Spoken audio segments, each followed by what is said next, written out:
All right, so looking at number 1, which inequality is shown in the accompanying diagram? So we see that it's shaded, so we know it's an inequality, right? And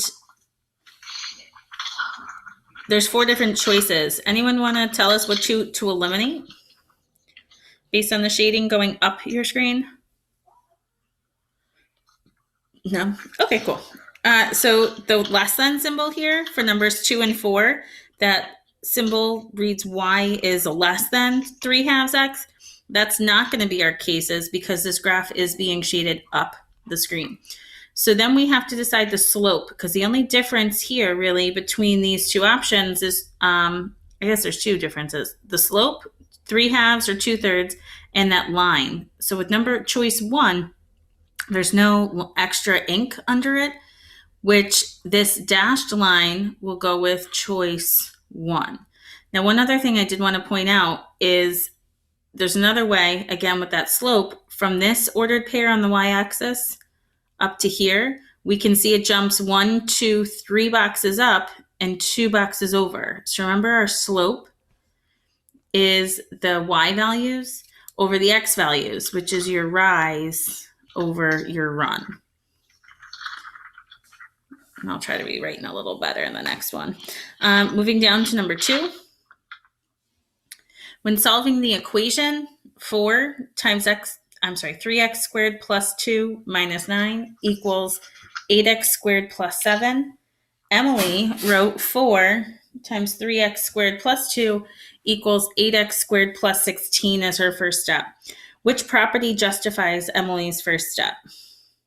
So what did I do there? From the first equation to that second equation. Anyone want to give us a hint? We added. So we moved the 9 to the opposite side. So that 7 became the 16. So that's going to be your addition property of equality, which is choice 1. Moving up to number 3. Anyone want to read it for us?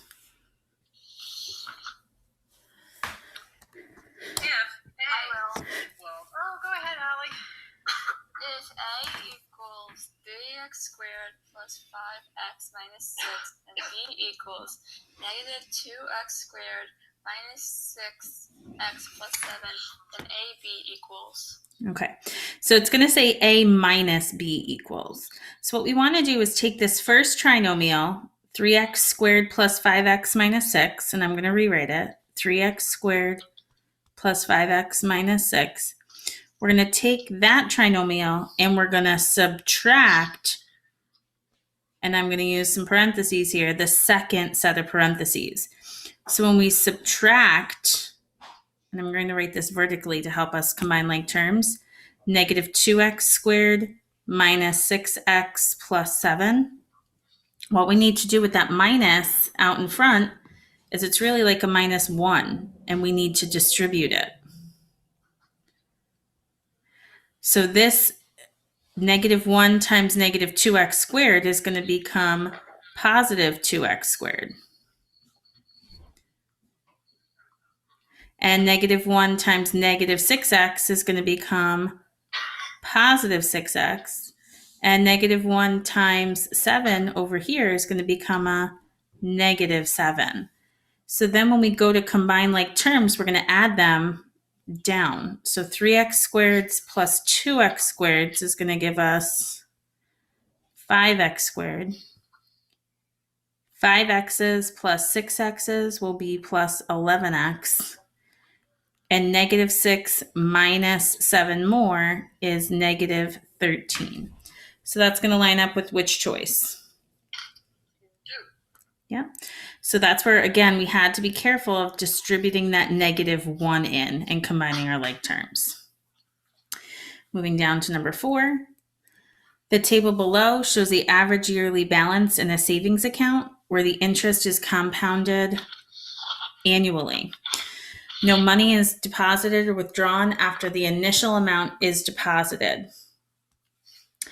Which function best represents this situation? So looking with this, there's really 2 options in our 4 choices here. Okay, there's linear or exponential. Which two are we going to eliminate? Is this going to be linear going up every time in our y column? Or exponential? Because this topic has come up 3 or 4 times in our homeworks, and we're noticing the same mistakes repeatedly here. So who remembers, linear or exponential? Is it linear? So with How do you know if something's linear? Like it's a line. It's a line. Good. If you graph it, it's a line. But we can't really tell if this is a line, if it's a straight line or not. So look at where Mrs. Lockton drew those arrows there. What's happening between 380 and 562.49? Just you guys have calculators in front of you? Yeah. All right, you got one. So do 562.49 minus 380. 562.49 minus 380. It doesn't go up equally. Hi, Braden. right, Yeah. Allie, that's Good, Allie. So it's not linear. Yep. So if you subtracted like 2,700 minus 1824, you wouldn't get nearly what you got for that. which is these last 2 cases here that Ms. Hopkins just referred to. So the point Allie just made is that it's not going up at the same rate. So the difference between these was about 180, let's say, or 140. My mental math is a little bit off. This one's more like 900 off. So since those aren't the same number every time, it can't be linear. So linear functions go up at the same rate. So it's got to be exponential. And now we have to decide exponential growth or decay. It's going to be growth because it's increasing. We're investing money. We want to be earning money on it.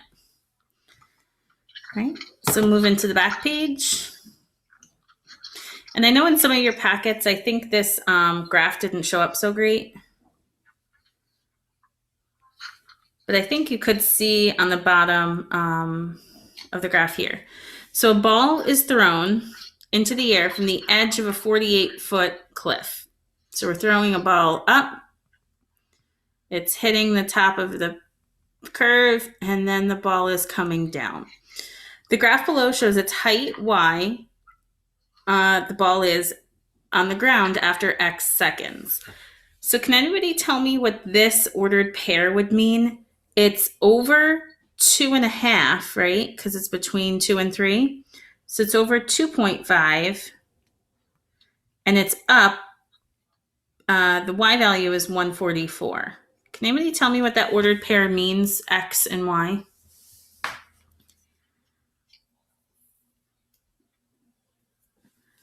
So again, our X axis is seconds, right? So it's saying 2.5 seconds. Our Y value is height. At 2.5 seconds, that ball is 144 feet in the air. So the question reads, for which interval is the ball's height always decreasing? Is it rise over run? So that's a slope.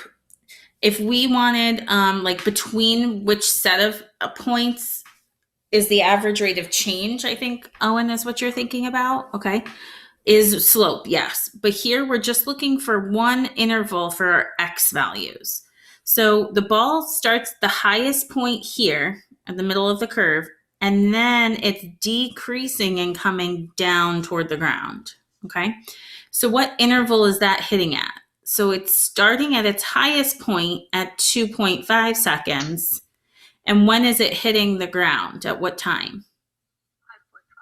5.5.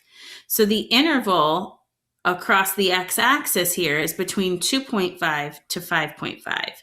So the best answer here is going to be choice 3. It's decreasing from 2.5 seconds to 5.5 seconds. Ms. Hopkins, do you want to explain? Number 6. Can you scribe for me?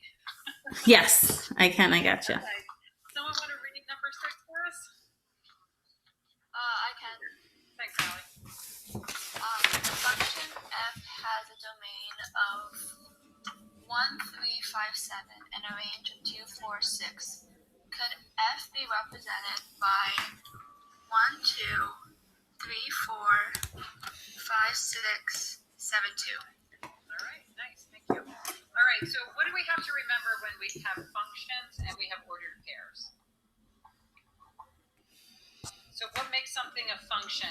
Now we can do the vertical line test, which we did on the last assignment, but this doesn't have a picture for us. So what should we be thinking about with these ordered pairs here? Graph.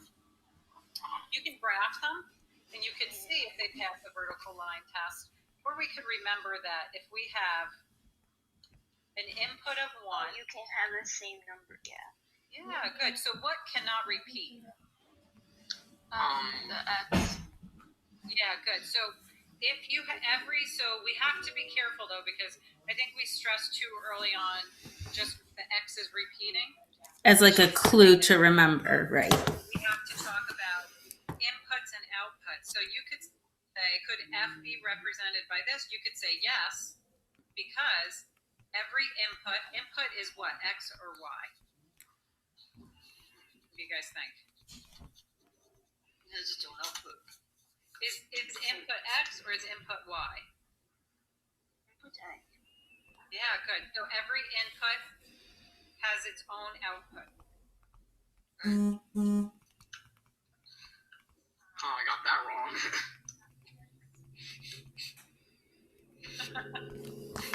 What'd you say, Owen? I thought that you couldn't have similar numbers. Like Repeating. Okay. Yeah. If those were X's, so if it was like 2, 1, and then 2, 7, that would not be a function because every input has, there are inputs that have a different output. So that is a function. And again, looking back over at that picture, when I input 1, I get out a 2. Input a 3, I get out a 4. Input a 5, I get out a 6. Input a 7, I get out a 2. And this is that function machine that Ms. Dobkins used to be talking about.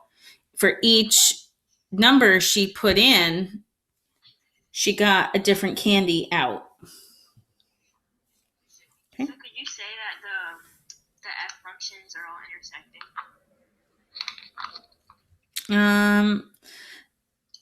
Not really.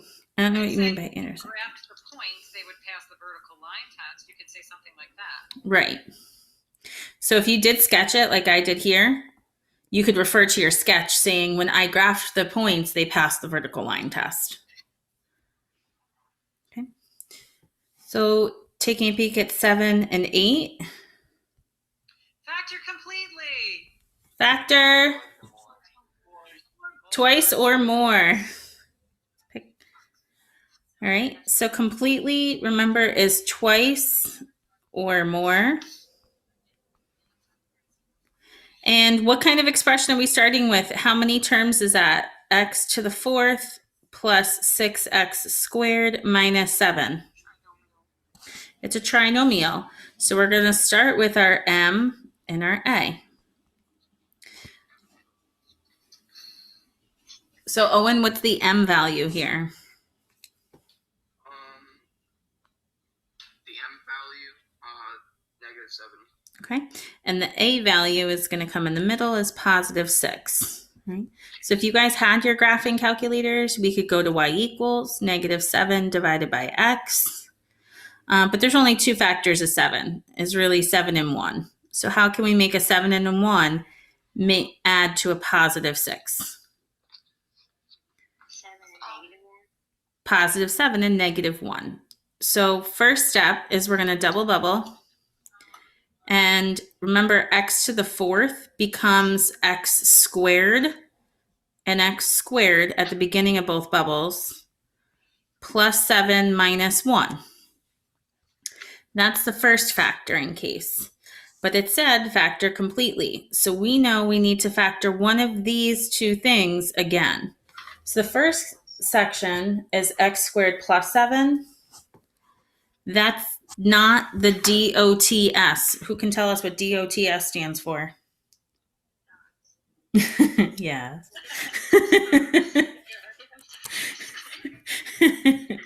So that's not a difference because it's an addition. So we're going to bring down the x squared plus 7 because that can't be factored again. But x squared minus 1 here is a difference. It's subtraction, and it's one of our perfect squares. So remember, 1, 4, 9, 16, 25 are your perfect squares. So that breaks down to the double bubble. And we're going to have an x plus and an x minus in the two bubbles, and the square root of 1 becomes 1 and 1. So factor completely, factor twice. We have factored this into those 3 separate factors. We don't go farther. How come? Anybody remember why we stop here? Right. We can't factor anymore. But what else? Oh, you mean like don't draw lines? Yeah.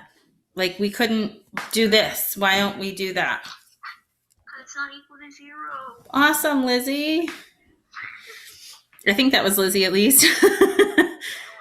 There's a lot of you here this morning. We appreciate it. All right. And the very last question, number 8. Somebody want to read that for us? Yeah. All right, you have a reader?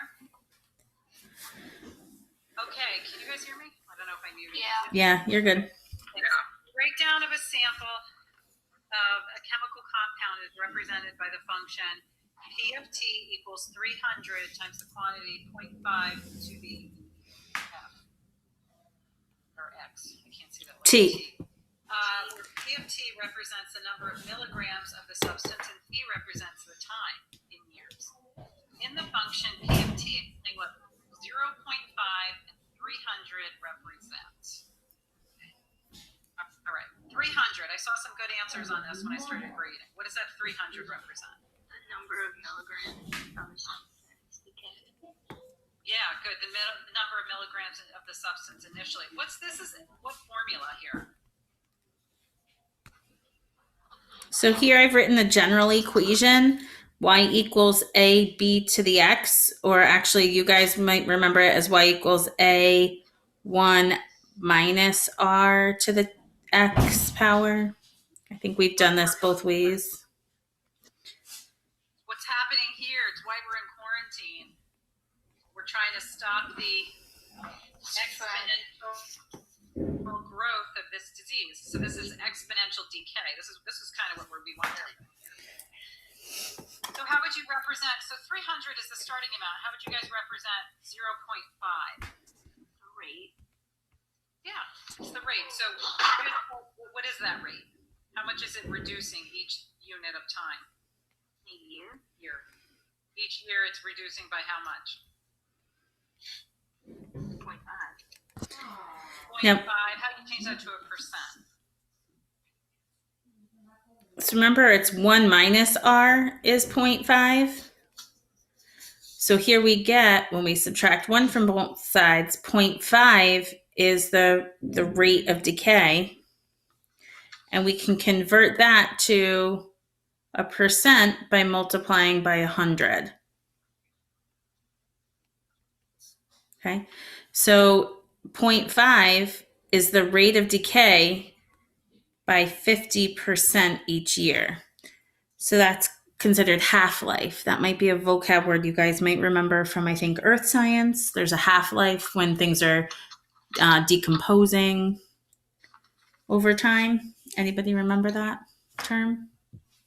No. Oh, okay. I do remember that.